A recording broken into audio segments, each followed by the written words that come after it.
Hello friends, मेरा नाम है Neha. Welcome back to my YouTube channel. तो पॉइजन लव के पहले पार्ट में हमने देखा कि फेंगियन स्लीप वॉकिंग करते हुए गिर रही होती है कि तभी मिंग आकर उसे पकड़ लेता है और फेंगियन मिंग के करीब आकर अपने आप को सिक्योर फील कराती है। तो कहानी के पार्ट 2 में हम देखते हैं फेंगियन एक शॉप में बैठी होती है जो कि उसी का शॉप था। वो एक म्यूज़िक प्लस कॉफ़ी शॉप था जहाँ फेंगियन का फ्रेंड हैरानी के साथ फेंगियन के डॉक्टर को कॉल पे बताता है कि फेंगियन पहली बार स्लीप वॉकिंग में जाने के बाद कुछ ही मिनट्स में होश में आ गई, जबकि ऐसा कभी नहीं हुआ। तो इस तरफ फेंगियन कुछ सोचते हुए कहती है कि क्या सच में मेरी बीमारी ठीक हो सकती है। तो इस पर उसका दोस्त बोलता है कि हाँ बिल्कुल, बल्कि मुझे तो ऐसा लग रहा है कि तुम जिस पर्सन की गोद में गिरी थी वही फ्यूचर में तुम्हारा लाइफ पार्टनर बनेगा। तो ये सुन फेंगियन मुंह बनाने लग जाती है और वहीं दूसरी तरफ मिंग भी फेंगियन से मिलने के बाद बहुत ही गहरी सोच में था, जिसे देख जब जैसे उसका असिस्टेंट उससे इसका रीज़न पूछता है तो वो बोलता है कि पता नहीं, पर मुझे ऐसा लग रहा है कि जैसे मैं उस लड़की को पहले से जानता हूँ, मतलब कि जैसे हम कई साल पहले भी मिल चुके हैं। तो इस पर मिंग का असिस्टेंट कहता है कि बॉस, ये सब आपका सिर्फ वहम है और आप ये सब छोड़ो, बल्कि ये सुनो, क्या आपको पता है कि आपके भाई यानी वी ने वेबो ऐप पर एक दूसरा अकाउंट बना रखा है जिससे वो सिर्फ एक लड़की को फॉलो करता है जिसका नाम है इंजियंग। पता नहीं ये लड़की कौन है। साथ ही इस लड़की ने अपने अकाउंट पर कोई भी फ़ोटो पोस्ट नहीं करी रखी, बस ये लड़की डेस्टिनी से रिलेटेड पोएम रिकॉर्ड करके पोस्ट करती है। तो ये सुन मिंग हैरान होता है और अपने असिस्टेंट से कहता है कि जितनी जल्दी हो सके इस लड़की का पता लगवाओ कि आखिर ये लड़की है कौन, जिसके लिए असिस्टेंट मान भी जाता है। अब ये लड़की और कोई नहीं, हमारी फेंगियन ही है, पर अभी किसी को इस बारे में कुछ पता नहीं। और वहीं दूसरी तरफ फेंगियन की फ्रेंड एक न्यूज़ देखने के बाद फेंगियन को बताती है कि क्या तुम्हें पता है, कल प्रेस कॉन्फ्रेंस में वी भी आया था।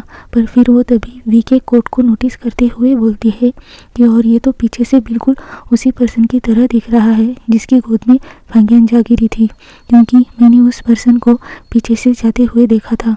और फिर बहुत ही शौक होते हुए कहती है कि इसका मतलब वो पर्सन वी था जिसकी वजह से तुम इतनी जल्दी होश में आ पाई। तो ये सुन फेंगियन और उसका दोस्त दोनों ही बहुत हैरान हो जाते हैं। फिर फेंगियन बोलती है कि अरे नहीं, ऐसा नहीं हो सकता। तो इस पर उसकी फ्रेंड बोलती है कि अच्छा, तुम्हें कैसे पता कि ऐसा नहीं हो सकता। और फिर कहती है कि देखो, अगर तुम वी से मिलोगी तो तुम अपनी इस बीमारी से आसानी से छुटकारा पा पाओगी। और फिर वो एक बुक पर फेंगियन को कुछ लिखकर दे के चली जाती है, ये कहकर इसके बारे में ज़रूर सोचना ताकि फिर हम आगे के लिए कोई प्लान बना सके। और फिर वो वहाँ से चली जाती है और इस बात के लिए उसका दोस्त भी एग्री करता है।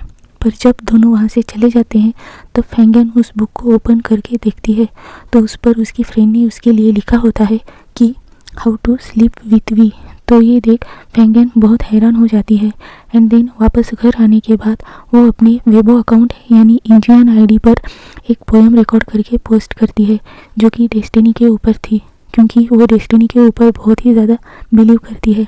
और वही फिर हम दूसरी तरफ देखते हैं वी को, जो कि एक न्यू सॉन्ग बनाने की बहुत कोशिश कर रहा था पर वो उसे बना नहीं पा रहा था, जिस वजह से वो काफ़ी परेशान भी होता है। तो उससे उसके असिस्टेंट कहती है कि तुम्हें थोड़ा रेस्ट कर लेना चाहिए।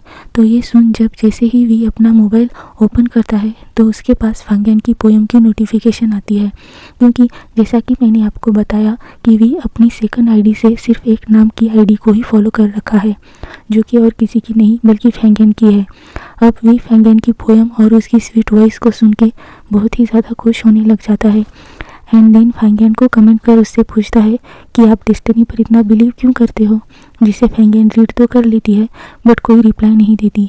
और वहीं दूसरी तरफ मिंग, जो कि अब वी के सेकंड अकाउंट पर नज़र रखने लगा था, वो देखता है कि वी ने उस इंजियन नाम की लड़की की पोस्ट पर कमेंट किया है। तो ये देखते हुए मिंग सोचता है कि आखिर ये लड़की है कौन जिसकी पोस्ट पर वी इतनी स्पीड से कमेंट कर रहा है। इसलिए फिर मिंग भी चलते चलते फेंगियन की पोएम सुनने लग जाता है, जहाँ उसे भी फेंगियन की वॉइस बहुत ही ज़्यादा पसंद आने लग जाती है।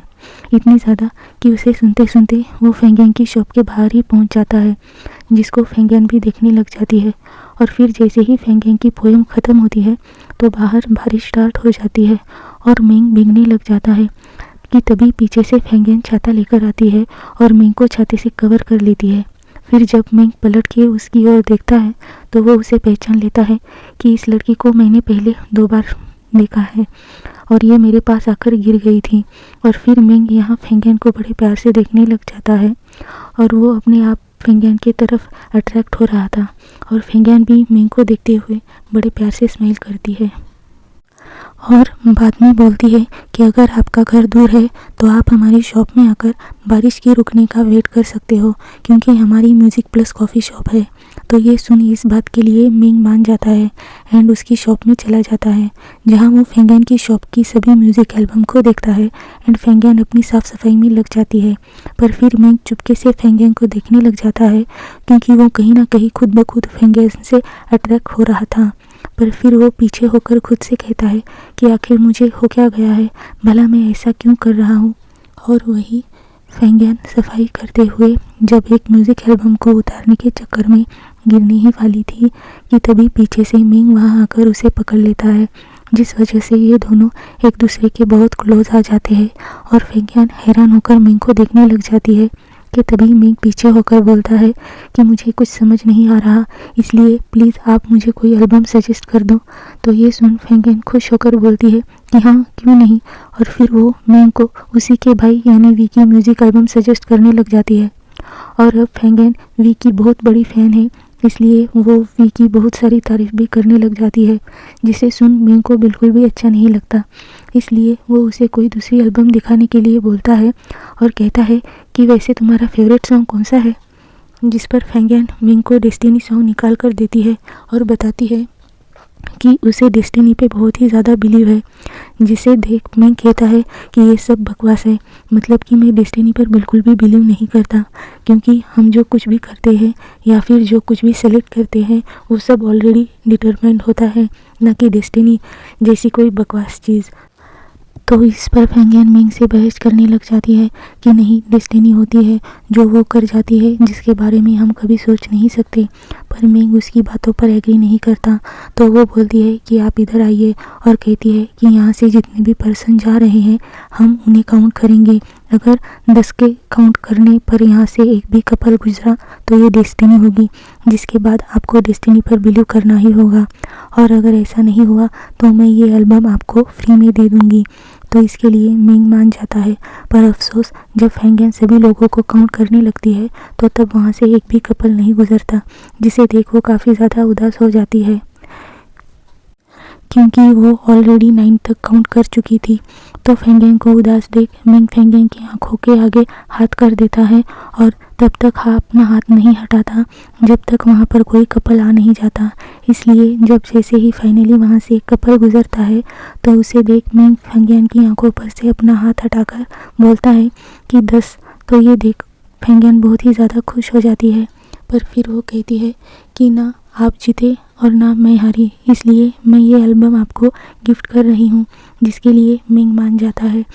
पर एकदम से इन दोनों की टक्कर हो जाने की वजह से मिंग की कीज नीचे गिर जाती है, जिसको फेंगियन उठाकर दे तो देती है, पर उसको पॉकेट में रखने के चक्कर में उसकी की रिंग की डग टूट के नीचे गिर जाती है, जिसे मिंग देख नहीं पाता। और फिर जब फेंगियन एल्बम को पैक करने के लिए पेपर लेने जाती है तो तब मिंग चुपके से पेमेंट कर देता है कि तभी उसकी नज़र उसी बुक पर पड़ती है जिस पर फेंगियन की फ्रेंड ने लिखा हुआ था how to sleep with we.